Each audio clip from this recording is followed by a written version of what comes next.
जिन लोगों का वजन ज़्यादा रहता है उनको कौन से ब्लड टेस्ट रेगुलरली करवाने चाहिए। कहने का मतलब है कि ऐसे व्यक्ति जिनका वजन तो ज़्यादा है, थोड़े मोटे हैं, वजन नहीं कम कर पा रहे हैं, तो उनको कौन सी ऐसी जांचें हैं जिनको नियमित अंतराल पे कराना है। 6 महीने में करवा ले, 1 साल में करवा ले। ये जांचों से होगा ये कि मोटापे के कारण जो बीमारियां हैं उनको शुरुआत की अवस्था में पकड़ने में मदद मिलेगी और उनके इलाज में, मैनेजमेंट में, उनको रिवर्स करने में, ख़त्म करने में मदद मिलेगी। मोटापा एक बहुत बड़ा रिस्क फैक्टर होता है बहुत सारी बीमारियों के लिए। जितने भी लोग हैं जिनका वजन ज़्यादा है उनको ये ज़रूर ध्यान दें कि सबसे पहले तो वो शुगर और HbA1c की जांच कराएं। ये बहुत ही इंपॉर्टेंट जांच होती है डायबिटीज़ को पता करने के लिए, स्पेशली शुरुआती अवस्था में। तो HbA1c और शुगर ये जांच जरूर करवाएं। इसके अलावा BP मशीन अगर कहीं मिल जाए तो आप उससे साल भर में, 6 महीने में या 2-2, 3-3 महीने में जांच कराते रहें, क्योंकि मोटापा एक बहुत बड़ा रिस्क फैक्टर होता है BP के लिए। ब्लड प्रेशर में लक्षण बहुत कम आते हैं, धीरे धीरे शरीर को खोखला करता है। आपका वजन थोड़ा ज़्यादा है तो आप BP और शुगर की जांच कराएं।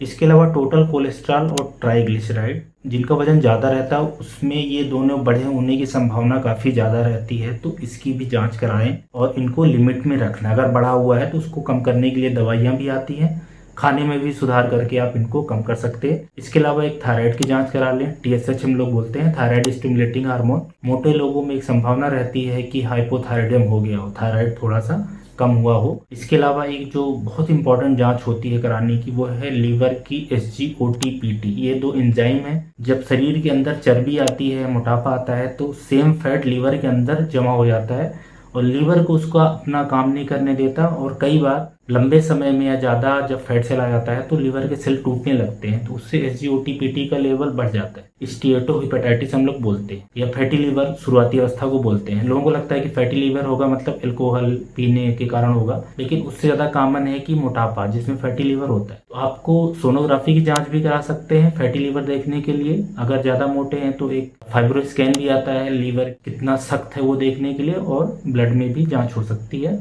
इसके अलावा आपको हार्ट की हेल्थ भी चेक कराते रहना है। तो हार्ट की हेल्थ देखने के लिए 1-2 तो ब्लड में जांचें होती हैं, जैसे कि हाई सेंसिटिविटी CRP टेस्ट होता है, इन्फ्लेमेटरी मार्कर है एक तरह का। इसके अलावा एक इसमें जांच होती है कि आप होमोसिस्टेन का लेवल देख लें। ये दोनों मार्कर होते हैं जो हार्ट के बारे में आपकी जानकारी देते हैं कि उस पर कितना मोटापे के कारण लोड पड़ रहा है। इसके अलावा हार्ट की हेल्थ जानने के लिए आप डायरेक्टली हार्ट की इको करा सकते हैं, जिसमें हार्ट के चेम्बर वगैरह और सारी बातें पता चल जाती हैं।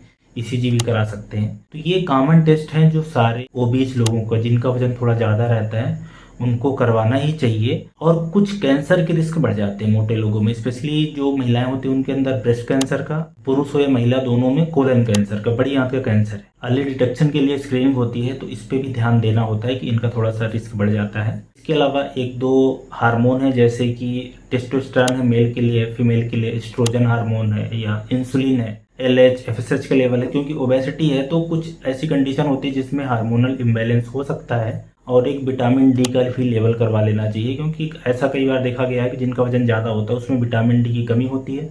विटामिन D की कमी होगी तो आपकी हड्डियां कमज़ोर हो जाएंगी, मांसपेशियां अच्छे से काम नहीं करेंगी, इम्यून सिस्टम कमज़ोर रहेगा, खराब रहेगा। तो ये कुछ इंपॉर्टेंट जांचें हैं जिनको साल भर में 6 महीने में करवाना है। कम से कम इस ओबेसिटी के कारण जो बीमारी होने वाली है उससे तो बचा ही जा सकता है, या उसको डिले किया जा सकता है, या उससे होने वाले कंसिक्वेंसेस को प्रिवेंट किया जा सकता है। तो बताने का मेरा मकसद ये है कि ऐसे लोग जिनका शरीर थोड़ा सा ज़्यादा वजन है उनको ये कुछ इंपॉर्टेंट जांचें हैं जिसको रेगुलर इंटरवल पे कराते रहना चाहिए, भले किसी तरह का कोई लक्षण आए या ना आए। धन्यवाद।